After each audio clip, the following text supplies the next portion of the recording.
Young people's experiences, ideas, choices, and preferences help shape the future of cities.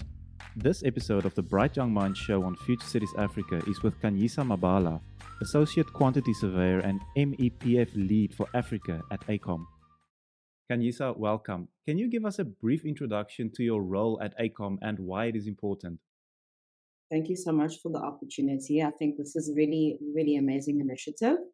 And just to answer your question, so I am an MEPF lead in the AECOM division, which falls under the Department of the Measuring Studio. So what the Measuring Studio does is produce full of quantities in like mass production for the AECOM client. So we use AECOM as a client and we provide full of quantities, which is like desktop work for other AECOM officers.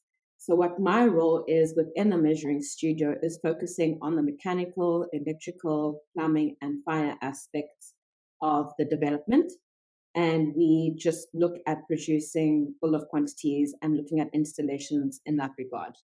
And yeah, so that's basically what my role is at the moment. I lead a team of 8 at the moment, mostly young candidates between the ages of 21 and 29. So everybody is generally young. They are, very youthful. And everybody else within the measuring studio, we are approximately 15 at the moment. I say approximately because we are onboarding more people. And the average age there is about 30. So we are quite a young group that is producing all these full of quantities. And we do buildings like leisure hotels, we do villas, we do theme parks. So it's really interesting buildings that we get to tackle, not your average, mall or office space. It's really nice because it opens up your mind and you really get to see what goes into the building. And yeah, that's basically my role at this present time. What are some of the major challenges that you face in the work that you do, and how are these challenges being addressed? In my current role, I think the challenges that we would be really faced with is obviously from a technological point of view. As you know, we're working now with AECOM Global. So that means we are exposed to technology that we may not necessarily be exposed to at university level. So having that jump is quite prominent now, and trying to close it or close that gap is what we're currently facing. So how we do that is we have to understand the measuring systems that we're using on our projects. We plan for them so that we know exactly what goes into the building. We know exactly what needs to be carried out in terms of measurements. And then once we understand what is required from that officer's perspective, we can sit down, structure how we're going to approach the measurements, and then also go on and do training for the team. So what we do is we really just plan for the project, understand what needs to go into the bill, understand what the measurement system requires, how to approach it. We plan systematically and by means of a measuring list, if I'm going to be technical about it.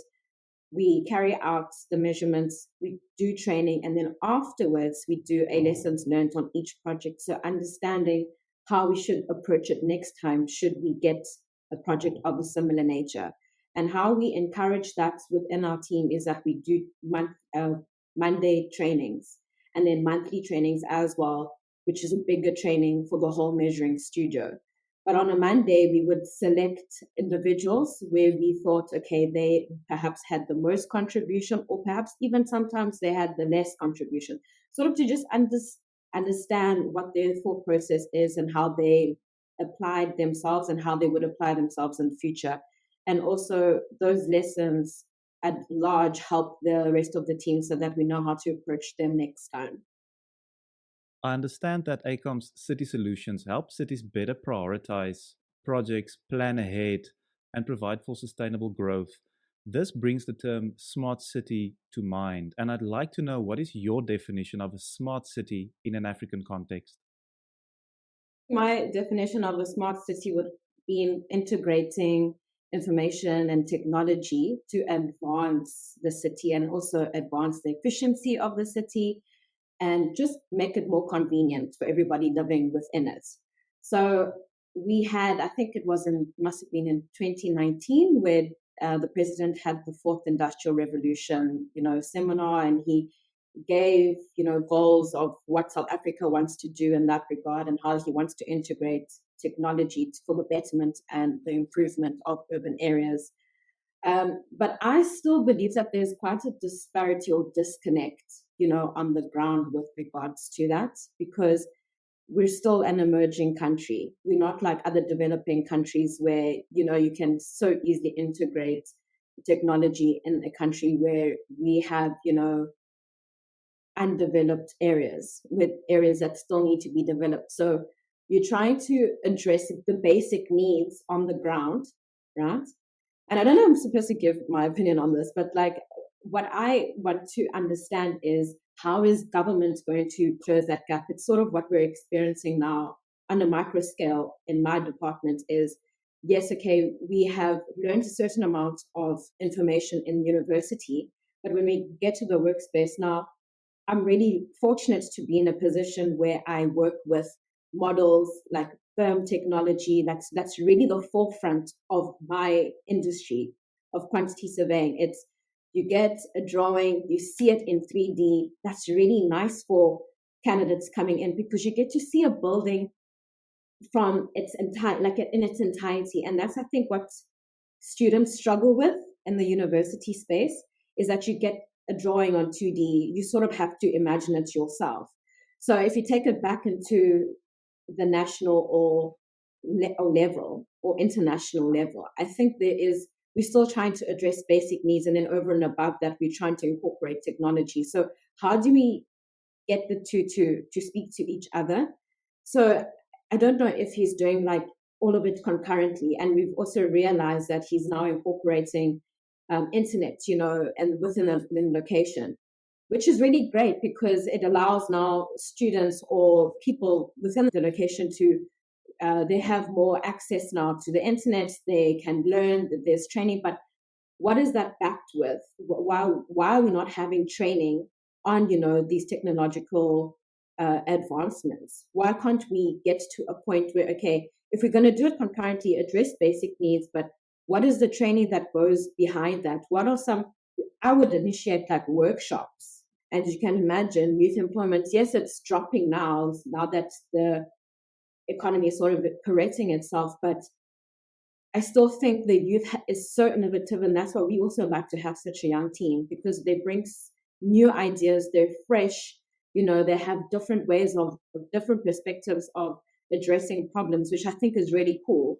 It's just that I still believe that there's that gap that needs to be addressed. And I'm really interested to see how government, because that's really where it takes place, is at a government level to address those issues. And then it translates to a municipal level.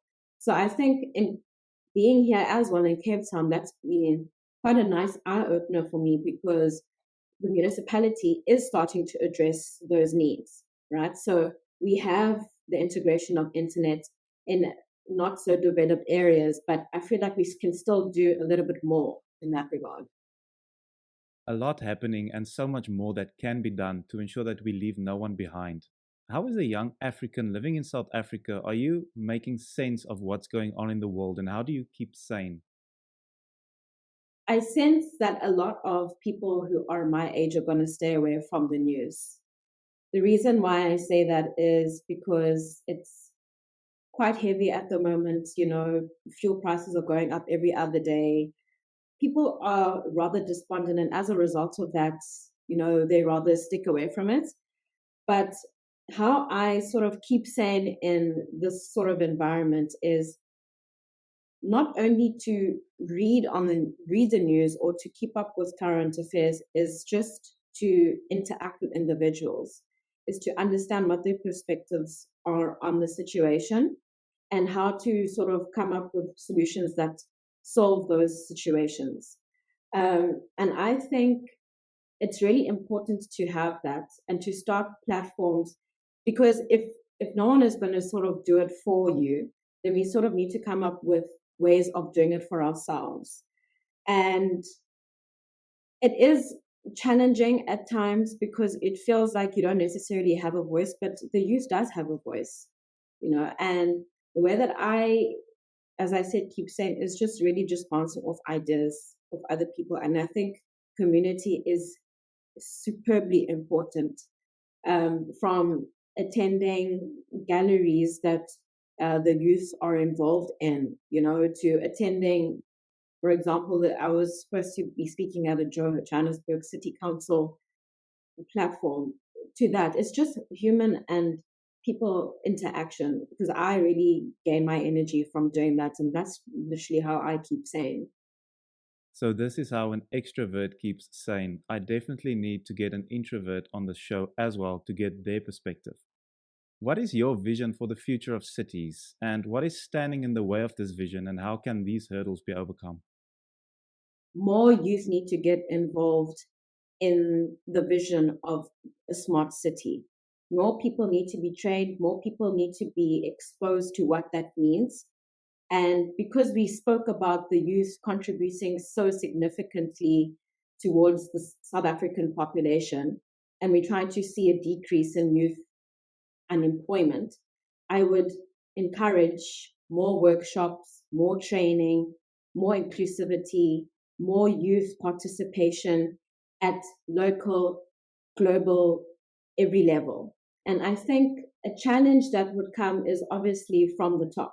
If we're not seeing that happening from the top, if we're not seeing more participation from the youth, from a governmental level, then it's going to be hard to translate it to a micro level. And I think that needs to take place. I think government needs to have strategies and policies that we are aware that they do exist, but how are they being implemented, on the ground? I think that needs to be spoken more on. So, what would you say is the magic bullet to more community involvement towards this so called smart city? In terms of cities, right, we obviously speak about their networks and how we're all interconnected, right? And we also understand that there is quite a bit of disparity in terms of low-income households and low-income households, and your more moderate to higher income households, and there is a vast gap between that. I think I stand to say that that gap needs to be closed. And we're just trying to understand exactly how do we need to approach that, whether it be industry specific. We can look at tackling it from industry specific, because how do you eat an elephant? You eat it bit by bit. You can't eat it in big chunks. So you need to break down the problem into smaller problems.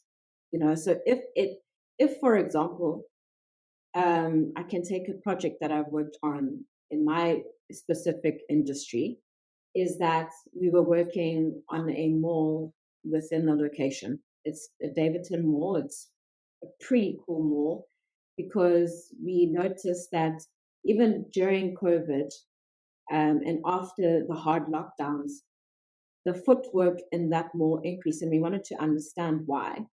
So obviously, we have internet in areas like Davidson, but we don't necessarily have the resources and the facilities. And where the resources and the facilities are in the mall, and that's why those malls attract more footwork, right? And then over and above that, while we understood that, okay, it's a mall within the township, we need to understand how you're going to get the community involved. Now, yes, it can bring a lot of friction because everybody wants to be involved on a specific project, but addressing those issues in that manner, I think, helps, because when we involve the local community, you have labor within the community that is going to be in the project that now directly assists those households, right?